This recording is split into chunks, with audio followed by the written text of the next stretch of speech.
ఎన్ news కి స్వాగతం. శ్రావణ మాసం 2వ శుక్రవారం వరలక్ష్మి వ్రతం సందర్భంగా నిడదవోలు నియోజకవర్గంలో ప్రసిద్ధ అమ్మవార్ల ఆలయాలు భక్తులతో రద్దీగా మారాయి.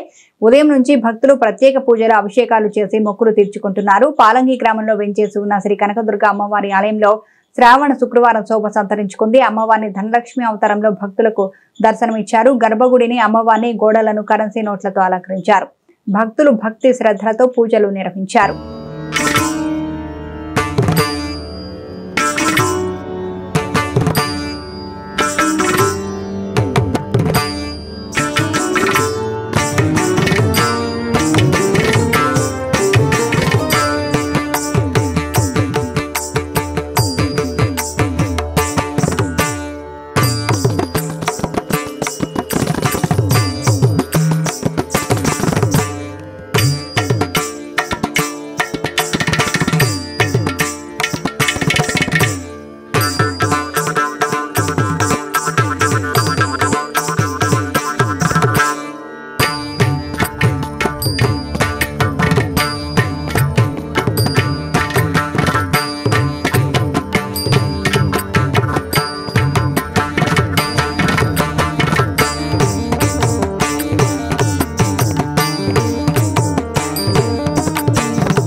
మరిన్ని తాజా వార్తా విశేషాల కోసం ఎం న్యూస్ ని సబ్స్క్రైబ్ చేయండి. మీ మిత్రులకు షేర్ చేయండి.